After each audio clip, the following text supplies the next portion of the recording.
Perbedaan permainan yang paling nyata antara remaja zaman old versus remaja zaman now.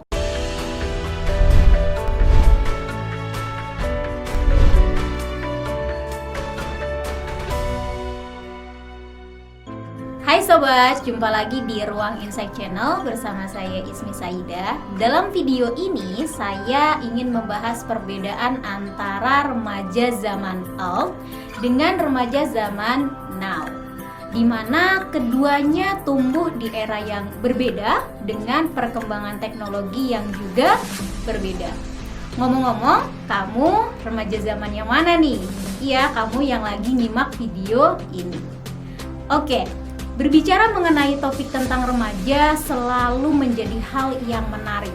Remaja merupakan sebuah fase pertumbuhan di mana seseorang tidak lagi disebut sebagai anak-anak, namun juga belum bisa disebut sebagai orang dewasa. Menyinggung batasan remaja, Sofyan Willis mengemukakan bahwa usia remaja berkisar antara usia 13 hingga 21 tahun. Remaja merupakan unsur penting dalam pembangunan sebuah bangsa, pembangunan peradaban, karena pada fase inilah seseorang sedang mencari jati diri yang sesungguhnya. Hal ini bisa terlihat dari tingkah laku mereka yang selalu ingin mencoba sebagian, bahkan semua hal yang menarik untuk dilakukan. Apabila para remaja ini dibimbing dengan baik, ia akan menjadi seseorang yang mampu berperan dalam sebuah peradaban.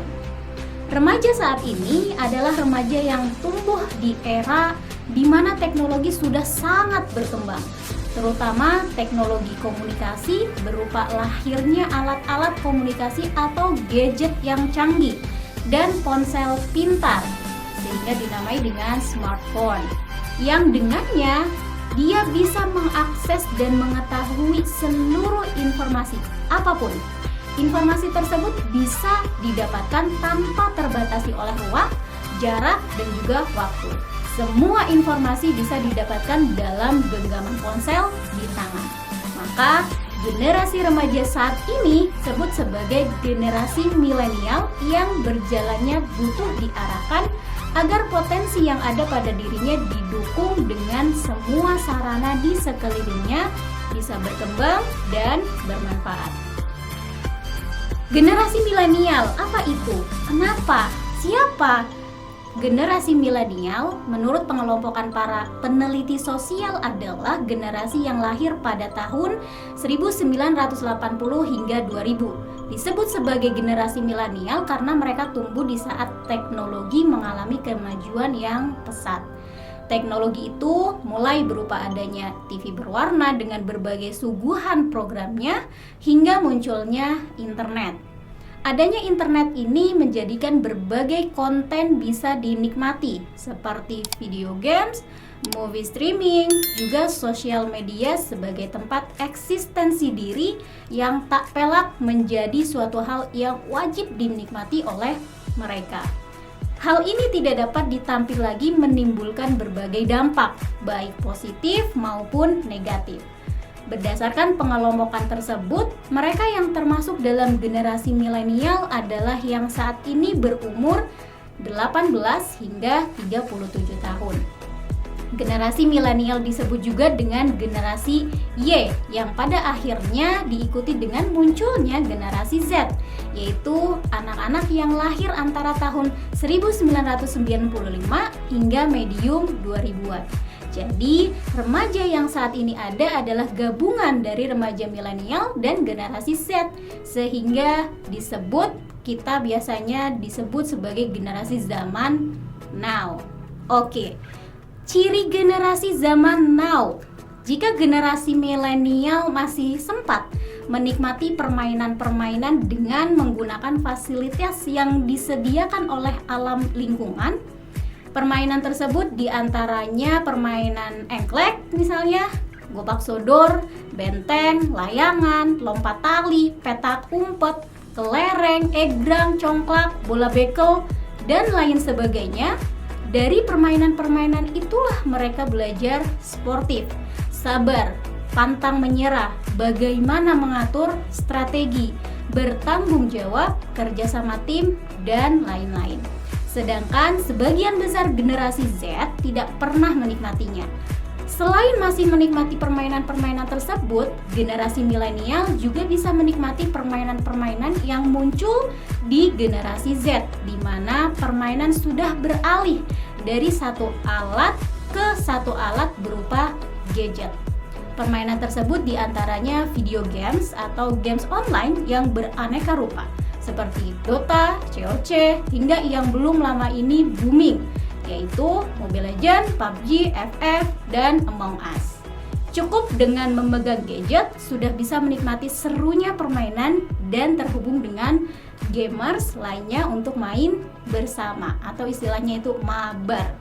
Permainan ini tak memerlukan pertemuan secara fisik. Kalaupun bertemu secara fisik, hadir dalam ruangan, mata mereka terfokus pada gadget di tangan masing-masing. Hanya suara yang keluar dari mulutlah yang saling menyambut. Hal ini yang membuat miris. Dalam hampir sebagian besar kata-kata yang keluar dari mulut mereka adalah kata-kata umpatan dan cacian akibat rasa kesal saat bermain. Permainan tersebut juga menjadi ancaman bagi remaja zaman now hingga mungkin sampai pada tahap kecanduan. Selain itu, yang menjadi ancaman remaja zaman now diantaranya adalah bahaya pornografi, kekerasan berupa tawuran pelajar, penggunaan narkoba, juga bahaya LGBT dengan berbagai propagandanya bisa saja membayangi mereka di era yang sangat berkembang ini. Teknologi media saat ini berawal dari rasa penasaran yang sangat tinggi pada kaum remaja bisa menjerumuskan mereka ke lembah berbagai kenakalan dan penyimpangan yang memiliki banyak dampak buruk bagi keberlangsungan produktivitas dan masa depan mereka. Hal yang penting untuk menjadi perhatian ketika kita berbicara tentang remaja adalah sikap dan pergaulan mereka. Kita akan menemui banyak sekali kebiasaan remaja saat ini yang sudah jauh dari nilai-nilai etika, tata krama, apalagi agama. Di antaranya kita temukan pada bahasa yang mereka gunakan dalam keseharian pergaulan sesama temannya. Betapa kata-kata kasar yang tidak bisa dijabarkan satu persatu dalam video ini, yang jika kita mendengarnya kita akan merasa miris sekali. Lebih jauh lagi, ada yang sampai pada tingkat bullying sesama teman sekolahnya.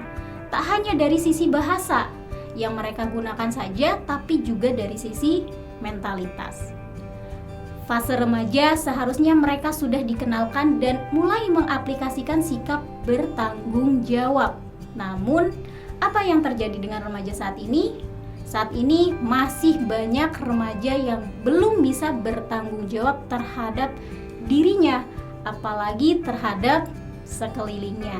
Belajar masih harus diingatkan karena games online lebih menarik dan menyita waktu mereka. Berselancar di dunia maya lebih penting dari berinteraksi di dunia nyata dengan orang-orang di sekelilingnya. Bahkan keluarga yang jauh terasa dekat, sedang yang ada di dekatnya terabaikan. Tidak hanya sikap dan tanggung jawab saja yang kurang terpupuk, tetapi juga kejujuran, kedisiplinan, kesopanan, dan lain sebagainya. Lantas, masih bisakah menjadi generasi zaman now yang berkualitas? Bagaimana caranya? Di antara caranya adalah bijak dalam menggunakan teknologi. Jadikan internet sebagai pendukung dalam menebarkan nilai-nilai kebaikan melalui media sosial. Berselancar menuntut ilmu dari para expert, dan jangan lupa juga untuk memiliki guru atau mentor yang nyata sehingga kamu bisa tetap belajar dan bertanya secara langsung jika ada permasalahan atau pertanyaan terkait yang sedang kamu pelajari. Manfaatkan segala sarana yang ada di sekeliling kamu untuk meraih impian-impianmu. Jika tertarik pada games online misalnya, maka kamu bisa belajar cara membuat games online yang menarik dan tentunya membangun sikap positif bagi para pemainnya. Juga bisa mengasah kecerdasan otak. Buatlah aplikasi-aplikasi yang bermanfaat untuk orang banyak. Keberhasilan yang besar dan berkualitas bisa dicapai dengan memaksimalkan usaha di setiap langkah yang kamu tempuh. Jika kamu ingin menjadi generasi yang berkualitas, maka tempa diri kamu dengan berbagai sarana peningkatan kualitas yang ada. Bahkan sebuah bambu harus mengalami sakitnya ditebang, dipotong, dibentuk, dan dilubangi agar mampu menghasilkan suara yang indah didengar. Begitupun diri kamu yang harus melalui berbagai tempaan agar menjadi generasi berkualitas yang mampu menebar banyak manfaat. Oke teman-teman, semangat menjadi remaja zaman now yang berkualitas dan bermanfaat. See you di video-video selanjutnya.